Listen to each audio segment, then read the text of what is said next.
But Rasul sallallahu alayhi wa sallam tells us, I want you to listen to this beautiful hadith, which is in Bukhari and Muslim. He said, كيف بكم?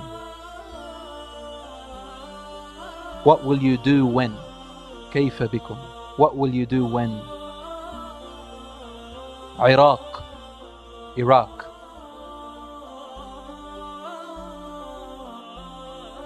منعت العراق قفيزها ودينارها. When Iraq is denied its currency.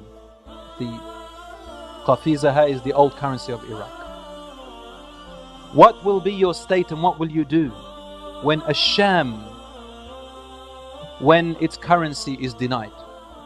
And what will you do when Egypt, its currency will be denied? And you return to where you began in the first place. What does this mean? When Iraq is denied its currency, when a country falls, its currency falls as well, doesn't it? And you no longer deal with its currency.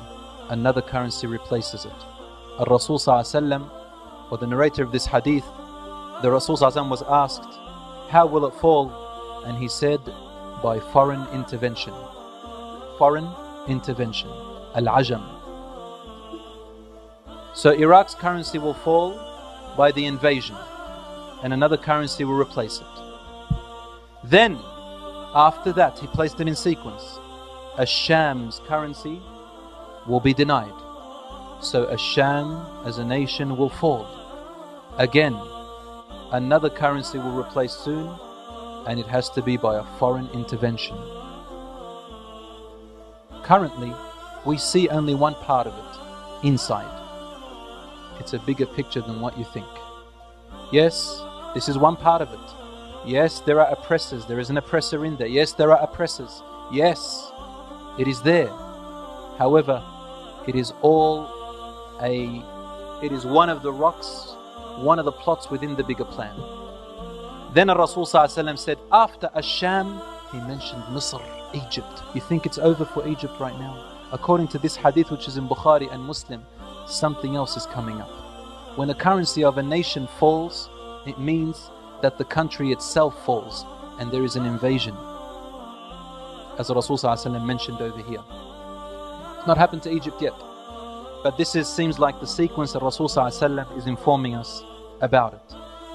He also said in another narration, this hadith by Abu Huraira, تُنْتَهَكُ ذِمَّةَ اللَّهِ وَذِمَّةَ رَسُولِهِ. What does this mean? ذِمَّةَ Allah, meaning the Romans or the non-Muslims who used to exist at the time of Islam, when Islam ruled for more than 1,000 years. There were non-Muslims who lived in the lands of Islam, and they were called Dhummis, meaning the ones who are entrusted to us. They lived in our lands and we gave them the right to live in peace, and they had to pay something in return for our protection of them. But not the Muslims. Muslims pay zakat. They had to pay this thing called jizya, which means that will protect you, provide you. Today they say tax, we call it jizya for the non-Muslims who live among us. Only this is a type of agreement.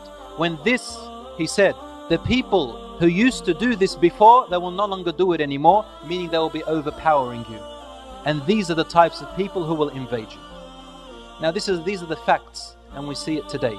What has happened to Iraq is not something that anyone can deny. And what is now happening in Asham is both intervention within and outside. And it is yet to come. Asham, however, is totally different to the rest of the world. It is different to Iraq. It is different to Egypt.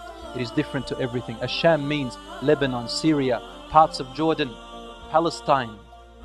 They call it today Israel. I'll call Israeli territories are in there. Palestine and parts of Turkey. This was Asham. And you know when after World War I what happened?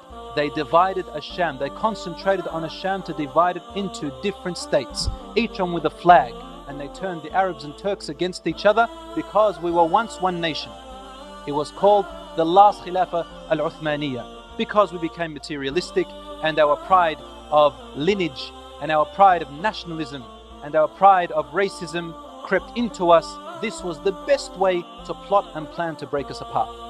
Until today, look at us in misery, فالرسول صلى الله عليه وسلم said, اتركوها فإنها منتنة. Leave it alone, for it is a stinking carcass. It cannot bring anything but misery, unhappiness and stench. This is what's happening to us today.